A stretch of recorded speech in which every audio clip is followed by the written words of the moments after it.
வணக்கம். நீங்கள் இணைந்திருப்பது சமூகத்தின் மதிய நேர பிரதான செய்திகளோடு இணைந்து கொள்ளும் நான் டோரின் புஷ்பராஜா. விரிவான செய்திகளுக்குள் செல்வதற்கு முன்னதாக முதலில் தலைப்புச் செய்திகள். நாடு தழுவிய பணிப்புறக்கணிப்பு, முடங்கும் கதிரியக்க தொழில்நுட்ப சேவைகள். நாங்கள் ஜனாதிபதியிடம் பொங்கல் கேட்கவில்லை, காணிகளையும் அரசியல் கைதிகளை விடுவியுங்கள். சபையில் அர்ச்சுனா கொந்தளிப்பு. 15 சட்டவிரோத வெளிநாட்டு வேலைவாய்ப்பு நிலையங்கள் முடக்கம், நூற்றுக்கணக்கானோர் கைது. ஆபத்தான முறையில் மோட்டார் சைக்கிள்களை செலுத்துபவர்களை கைது செய்யுமாறு உத்தரவு. 7 தமிழக கடற்றொழிலாளர்கள் நெடுந்தீவில் கைது, 2 படகுகள் பறிமுதல். கல்லந்தன்னாவில் மீட்கப்பட்டது ரத்தினப்பாறையா, கொழும்பு எடுத்து செல்லப்பட்ட துண்டுகள். கிழக்கு இரவு அஞ்சல் ரயில் சேவை மீண்டும் ஆரம்பம். போக்குவரத்துக்கு இடையூறாக இருந்த 41 கால்நடைகள் பிடிப்பு, புதுக்குடியிருப்பில் அதிரடி நடவடிக்கை. துப்பாக்கி கைக்குண்டுடன் வெளிநாட்டு குற்றவாளியின் நெருங்கிய சகா கைது. இரவோடு இரவாக குப்பைகளை கொட்ட முயற்சிப்பவர்களை மடக்கி பிடித்த மக்கள். துறை நீலாவணையில் சம்பவம். அவையமது தலைப்பு செய்திகள் இனி தொடர்பான விரிவான செய்திகள். நாடளாவிய ரீதியில் இன்று அடையாள பணிப்புறக்கணிப்பை முன்னெடுக்க அரசாங்க கதிரியக்க தொழில்நுட்ப வல்லுநர்கள் சங்கம் தீர்மானித்துள்ளது. இதன்படி இன்று காலை 8 மணி முதல் 24 மணி நேரம் பணிப்புறக்கணிப்பை முன்னெடுக்க உள்ளதாக தெரிவிக்கப்படுகிறது. மாளிகாவத்தை சிறுநீரக மருத்துவமனையின் பிரதி பணிப்பாளர் அங்குள்ள கதிரியக்க தொழில்நுட்ப வல்லுநர்களிடம் நடந்து கொள்ளும் விதம் மற்றும் அவரது தன்னிச்சையான செயல்பாடுகளுக்கு எதிர்ப்பு தெரிவித்து இந்த தீர்மானம் எடுக்கப்பட்டுள்ளது. சூப்பர் ஸ்டோரின் கல்யாணி அன்னபூரணி பிராண்டில் அன்றாட வாழ்க்கையின் அனைத்து பொருட்களையும் ஒரே இடத்தில் பெற்றுக்கொள்ள ஜனாதிபதி யாழ்ப்பாணத்திற்கு வந்து பொங்கல் வழங்கிவிட்டு சென்றுள்ளார். நாம் பொங்கல் கேட்கவில்லை, வலிகாமம் வடக்கில் உள்ள காணிகளை விடுவியுங்கள், இந்திய கடத்தொழிலாளர்களின் அத்துமுறல்களை கட்டுப்படுத்துங்கள், ஆனந்த் சுதாகரன் போன்று அரசியல் கைதிகளை விடுதலை செய்யுங்கள் என்றே நாம் கேட்கின்றோம் என நாடாளுமன்ற உறுப்பினர் ராமநாதன் அர்ச்சுனா தெரிவித்தார். நாடாளுமன்றத்தில் நேற்று உரையாற்றுகையிலேயே அவர் மேற்கண்டவாறு கூறினார். அவர் மேலும் தெரிவித்ததாவது: யாழ்ப்பாணத்தில் வச்சிருக்கின்ற என்பிபி கட்சிக்கு நான் சொல்ல விரும்புகிறேன், தயவு செய்து ஆண்டு 3 ஆண்டு 2 படித்த மாணவர்களையாவது உங்க கட்சியில சேர்த்துக் கொள்ளுங்க. வெக்கம், ஒரு உணவு உறையுள் இதை கூட செல்ல தெரியாத என்பிபி உறுப்பினர்களை வச்சுக்கொண்டு வடக்கு மாகாணத்தில் அண்மையில் ஜனாதிபதி வந்து புக்கை சாப்பிட்டு விட்டு போயிருக்கிறார். இந்த புக்கை தொடர்பாக சில விடயங்களை நான் சொல்லணும். யாழ்ப்பாணத்திலே புக்கை என்பது ஒரு மிகப்பெரிய உணவு. ஜனாதிபதி அவர்கள் யாழ்ப்பாணத்துக்கு வந்து புக்கை உடுத்து விட்டு போயிருக்கிறார். நாங்கள் புக்கை கேட்கவில்லை ஜனாதிபதியிடம். நாங்கள் கேட்டது வலிவடக்கில் இருக்கின்ற காணிகளை விடுவீங்கள், வலிவடக்கில் இருக்கின்ற மக்களுடைய வாழ்வாதாரத்தை பாருங்கள், இந்திய மீனவர்கள் அள்ளி கொண்டு போகின்ற வளங்களை சுரண்டுகின்ற வேலைகளை நேவியை போட்டு நிப்பாட்டுங்கள், அல்லது இடம்பெயர்ந்த மக்களுடைய வீடுகளை கட்டி கொடுங்கள். இன்று வரைக்கும் தன்னுடைய தந்தையை எதிர்பார்த்து கிடக்கின்ற ஒரு 12 வயது குழந்தையினுடைய ஆசை, ஆனந்த சுதாகரனுடைய ஒரு முகத்தை வெளியிலே மக்களுக்கு காட்டுங்கள் என்கிற சின்ன சின்ன விடயங்களை தான் கேட்டுக்கொண்டிருக்கிறோம். ஆனால் இங்க சிலதுகள் புக்க சமைச்சு கொடுத்து கொண்டிருக்கிறது ஜனாதிபதிக்கு வெக்கம். சம்பந்தப்பட்ட செம்மறிக்கு கிளிநொச்சியிலே அன்று வழக்கு போகாமல் விட்டிருந்தால் நான் இன்றைக்கு உள்ள. ஆனால் கிளிநொச்சி நீதிபதி அவரோட கேட்க விரும்புகிறேன், சாதாரணமாக ஒரு நீதிமன்றத்துக்கு ஒருவர் வரையலை என்றால் ஒன்றில் வைத்தியசாலையில் அட்மிட் பண்ணப்பட்டிருக்கணும் அல்லது தகுந்த காரணம். சட்டவிரோத செயல்களில் ஈடுபட்டமை உறுதிப்படுத்தப்பட்டு 15 வெளிநாட்டு வேலைவாய்ப்பு முகவர் நிலையங்களின் அனுமதி பத்திரங்கள் ரத்து செய்யப்பட்டுள்ளதாகவும் இதுவரை 121 பேர் கைது செய்யப்பட்டுள்ளதாகவும் அதிகாரிகள் தெரிவித்துள்ளனர்.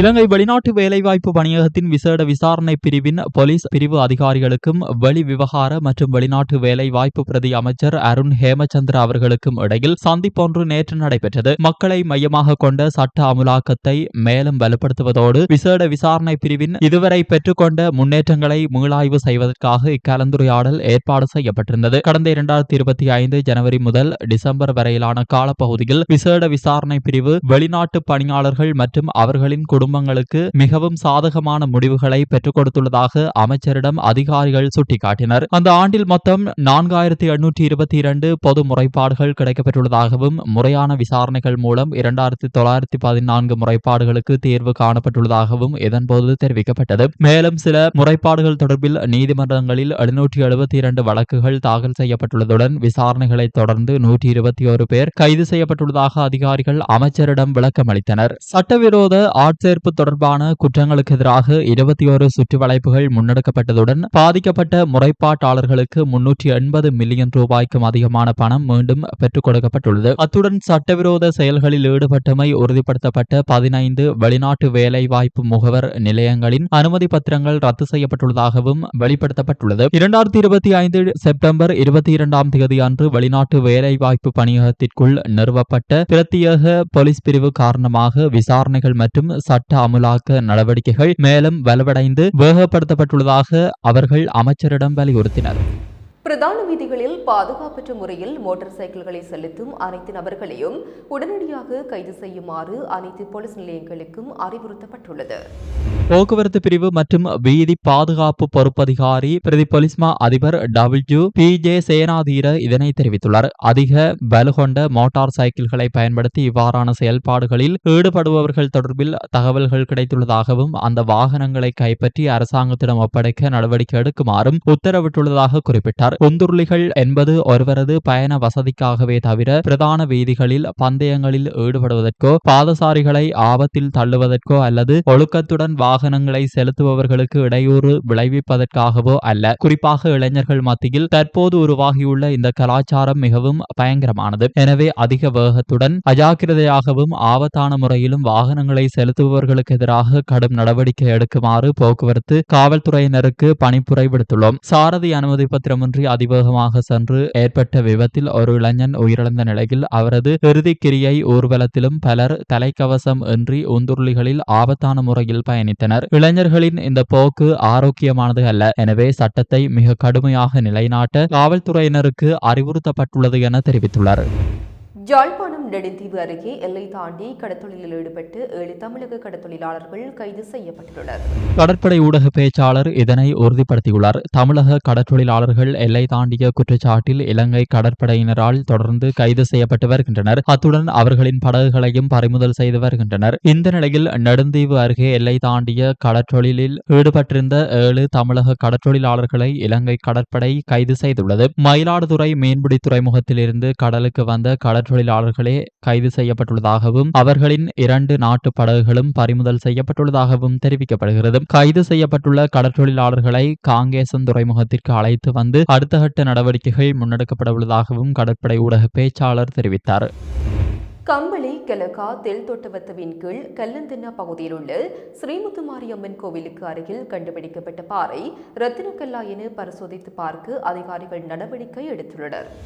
அதன்படி நேற்று மாலை கொழும்பிலிருந்து வந்த அதிகாரிகள் இந்த பாறை ரத்தினக்கல்லா என்பதை சோதித்து பார்க்க 3 சிறிய துண்டுகளை உடைத்து கொழும்புக்கு எடுத்து சென்றுள்ளனர். அதிகாரிகள் அந்த கல்லை கொழும்புக்கு எடுத்து சென்று பரிசோதித்து அது ரத்தினக்கல்லா என்பதை தீர்மானித்து பின்னர் பொதுமக்களுக்கு செய்தியை வெளியிடுவதாக கூறியிருந்தனர். இதேவேளை குறித்த பாறையை பார்வையிட அப்பகுதிக்கு மக்கள் வருகை தந்த வண்ணம் உள்ளனர். இந்த நிலையில் குறித்த பகுதியில் தற்போது போலீசார் மற்றும் விசேட அதிரடிப்படையினர் குவிக்கப்பட்டு பாதுகாப்பு பலப்படுத்தப்பட்டுள்ளது. இதேவேளை இரவு வேளையில் குறித்த பாறைகள் பிரகாசமாக ஒளிர்வதையும் காணக்கூடியதாக உள்ளது. டிட்வா பேரழிவால் ஏற்பட்ட நிலச்சரிவை தொடர்ந்து குடியிருப்பாளர் ஒருவர் அதிகாரிகளுக்கு தகவல் அளித்ததை அடுத்து கோயிலுக்கு அருகில் பல்வேறு வண்ணங்களில் பாறை கண்டுபிடிக்கப்பட்டமை குறிப்பிடத்தக்கது.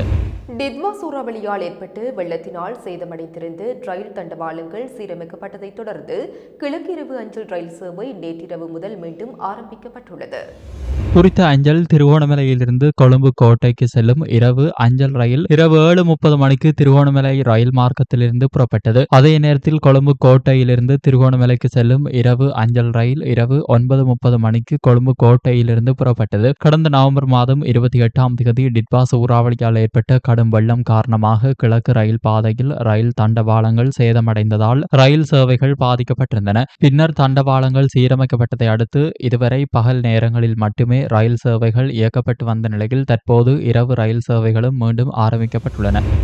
தென்கொரியாவில் வேலைவாய்ப்பு பெறுவதற்காக தகுதி பெற்று வேலை ஒப்பந்தத்தை எதிர்பார்த்து இணையதளத்தில் பதிவு செய்து காத்திருக்கும் பணியாளர்கள் 2வது மருத்துவ பரிசோதனை மேற்கொள்ள அவசியமில்லை என அறிவிக்கப்பட்டுள்ளது. கொரிய மனிதவள மேம்பாட்டு நிறுவனம் இது தொடர்பான அறிவிப்பை இலங்கை வெளிநாட்டு வேலைவாய்ப்பு பணியகத்திற்கு வழங்கியுள்ளது. இந்த புதிய தீர்மானம் 2026 ஜனவரி மாதம் 1ஆம் தேதி முதல் நடைமுறைக்கு வரும் என்றும் தெரிவிக்கப்பட்டுள்ளது. இதன்படி மொழி தேர்ச்சி பரீட்சை உள்ளிட்ட ஏனைய அனைத்து தகுதிகளையும் பூர்த்தி செய்யும் பணியாளர்கள் இணையதளத்தில் உள்வாங்கப்படுவதற்கு முன்னர் முதன்முறையாக மருத்துவ பரிசோதனைக்கு தோற்ற வேண்டும். அந்த பரிசோதனையில் சித்தி அடையும் பணியாளர்களின் விவரங்கள் இணையதளத்தில் உள்ளிடப்படும். அந்த இணையதளத்தில் விவரங்கள் உள்ளிடப்பட்டு முதலாம் ஆண்டின் இறுதியில் வேலை ஒப்பந்தம் கிடைக்காது தொடர்ந்தும் காத்திருக்கும் பணியாளர்கள் இதுவரை இரண்டாவது முறையும் மருத்துவ பரிசோதனைக்கு தோற்ற வேண்டியிருந்தது. எனினும் புதிய தீர்மானத்தின்படி இரண்டாம் ஆண்டிற்காக அவ்வாறான மருத்துவ பரிசோதனைக்கு தோற்ற வேண்டிய அவசியமில்லை என்பதுடன் முதன்முறை செய்த மருத்துவ பரிசோதனை மட்டுமே போதுமானது என தெரிவிக்கப்பட்டுள்ளது. இதேவேளை நிர்வாக வினைத்திறனை அதிகரிப்பதும் மருத்துவ பரிசோதனைகளுக்காக வேலை தேடுபவர்கள் செலவிடும் பணத்தை குறைப்பதும் இந்த தீர்மானத்தின் முக்கிய நோக்கமாக சுட்டிக்காட்டப்பட்டுள்ளது.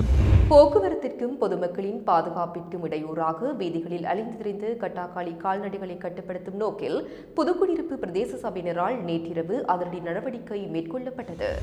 அண்மைய நாட்களில் இரவு நேரங்களில் வீதிகளில் நிற்கும் கால்நடைகளால் பல்வேறு விபத்துக்கள் ஏற்பட்டிருந்தன. இதனை தடுக்க புதுக்குடியிருப்பு பிரதேச சபை போலீசாரின் ஒத்துழைப்புடன் பிரதேச எல்லைக்குட்பட்ட வீதிகளில் கால்நடைகளை மடக்கி பிடிக்கும் நடவடிக்கையை முன்னெடுத்திருந்தது. இந்த நடவடிக்கையின் போது மாடு கன்றுகள் என மொத்தம் 41 மாடுகள் பிடிக்கப்பட்டுள்ளன. அவை தற்போது புதுக்குடியிருப்பு பிரதேச சபை வளாகத்தில் கட்டப்பட்டுள்ளன. முன்னதாக மக்களிடம் பலமுறை அறிவுறுத்தல்கள் வழங்கப்பட்டிருந்தாலும் உரிமையாளர்கள் தங்கள் கால்நடைகளை கட்டுப்படுத்த தவறியிருந்தனர். இதனால் தவிசாளர் வேலாயுதம் கரிகாலன் தலைமையில் இந்த நடவடிக்கை முன்னெடுக்கப்பட்டது. பிடிக்கப்பட்ட கால்நடைகளை மீட்டுக் கொள்ள உரிமையாளர்கள் ஒருவர் ஒரு கால்நடைக்கு 10,000 ரூபாய் தொகையை பிரதேச சபைக்கு செலுத்த வேண்டும் என அறிவிக்கப்பட்டுள்ளது. வீதிகளில் கால்நடைகள் நிற்பதால் ஏற்படும் விபத்துகளை தடுக்கவும் போக்குவரத்துக்கு இடையூறு ஏற்படாமல் பாதுகாக்கவும் இதுபோன்ற நடவடிக்கைகள் தொடரும் என தவிசாளர் தெரிவித்தார். கொழும்பிற்கும் சிங்கப்பூருக்கும் இடையிலான தனது சேவையை சிங்கப்பூர் ஏர்லைன்ஸ் விரிவுபடுத்தியுள்ளது. 2026 ஜனவரி 6ஆம் தேதி முதல் 3 மேலதிக பகல் நேர விமானங்களை இது தொடங்கியுள்ளது. இது இலங்கைக்கும் விமான நிறுவனத்தின் உலகளாவிய வலையமைப்பிற்கும் இடையிலான விமான இணைப்பை மேலும் வலுப்படுத்துகிறது. புதிய சேவைகள் செவ்வாய், வியாழன் மற்றும் ஞாயிற்றுக்கிழமைகளில் இயங்கும். அண்மைய மேலதிக சிங்கப்பூர் ஏர்லைன்ஸ் இப்போது கொழும்பு சிங்கப்பூர் வழித்தடத்தில் மொத்தம் 10 வாராந்திர விமானங்களை இயக்குகிறது. விரிவாக்கப்பட்ட அட்டவணை பயணிகளுக்கு அதிக நெகிழ்வுத்தன்மையையும் வசதியையும் வழங்கும் என்றும் சிங்கப்பூர் ஏர்லைன்ஸின் சர்வதேச வழித்தட வலையமைப்பில் உள்ள இடங்களுக்கான இணைப்பை மேம்படுத்தும் என்றும் விமான நிறுவனம் தெரிவித்துள்ளது. யாழ்ப்பாணத்தில் அதிஉயர்ந்த மற்றும் நவீன வசதிகளுடனான டில்கோ ப்ளூ ஓஷன் நிறுவனத்தின் மூலம் வழங்கும் யாழ் ராயல் பேலஸ். துப்பாக்கி உள்நாட்டில் தயாரிக்கப்பட்டு கைக்குண்டு வைத்திருந்த குற்றச்சாட்டில் நபரொருவர் கொலை மற்றும் ஒழுங்கமைக்கப்பட்டு குற்றப்புலனாய்வு பிரிவால் கைது செய்யப்பட்டுள்ளார். இந்த கைது நேற்றிரவு மேகலேவ சியம்பலங்காமுவ பகுதியில் இடம்பெற்றுள்ளதாக போலீசார் தெரிவித்தனர். சந்தேக நபர் கல்கமுவ பிரதேசத்தை சேர்ந்த 39 வயதுடையவர் ஆவார். சந்தேக நபர் முன்னர் T56 துப்பாக்கியை வைத்திருந்த நிலையில் குற்றப்புலனாய்வு துறையினரால் கைது செய்யப்பட்டும் உள்ளார். அவர் தற்போது வெளிநாட்டில் வசிக்கும் ஒரு திட்டமிட்ட குற்றவாளியின் நெருங்கிய கூட்டாளி என்பதும் விசாரணைகளில் தெரிய வந்துள்ளது. இது தொடர்பான மேலதிக விசாரணைகளை கொலை மற்றும் ஒழுங்கமைக்கப்பட்ட குற்றப்புலனாய்வு பிரிவினர் முன்னெடுத்து வருகின்றனர். நெட்டம்புவ பிரதேசத்தில் 60 கிலோகிராமிற்கும் அதிகமான ஐஸ் போதைப் பொருளுடன் நபரொருவர் போலீஸ் விசேட அதிரடிப்படை அதிகாரிகளால் கைது செய்யப்பட்டுள்ளார்.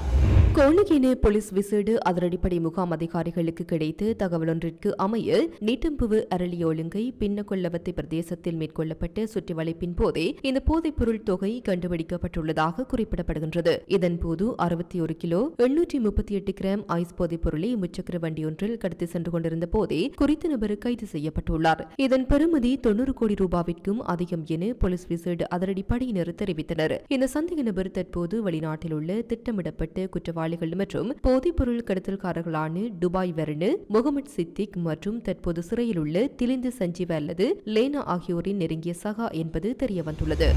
மட்டக்களப்பு மாவட்டம் மண்முனை தென்னிரவில்பற்று பிரதேச சபைக்கு உட்பட்டு துறை நீலாவணையில் இரவோடு இரவாக கழிவு குப்பைகளை கொட்ட முயன்றவர்களை ஊர் மக்கள் மடக்கி பிடித்துள்ளனர். துறை நீலாவணி கிராமத்திற்கு செல்லும் பிரதான சாலையில் வெளியிடங்களில் இருந்து வரும் நபர்கள் குப்பைகளை தொடர்ச்சியாக வீசி வருவதால் பொதுமக்கள் விசனம் தெரிவித்துள்ளனர். இந்த நிலையில் பொதுமக்கள் மண்முனை தென்னிரவில் பற்று பிரதேச சபையிடம் இவ்வாறான செயற்பாடுகளை கட்டுப்படுத்துமாறு கோரியிருந்தனர். இதனையடுத்து நேற்றிரவு பட்டாரகு வாகனத்தில் வந்து குப்பை கொட்டும் போது பொதுமக்களும் பிரதேச சபை உறுப்பினர்களும் இணைந்து சந்தேக நபரை மடக்கி பிடித்து களவாஞ்சிக்குடி போலீஸ் நிலையத்தில் ஒப்படைத்தனர். இவ்வாறான செயற்பாடுகள் தொடருமானால் கடும் சட்ட நடவடிக்கை எடுக்கப்படும் என எச்சரித்துள்ளமை குறிப்பிடத்தக்கது. இன்று அதிகாலையில் நாட்டின் மிக குறைந்த வெப்பநிலையாக 7.4 பாகை செல்சியஸ் நுவரேலியாவில் பதிவாகியுள்ளதாக வளிமண்டலவியல் திணைக்களம் தெரிவித்துள்ளது.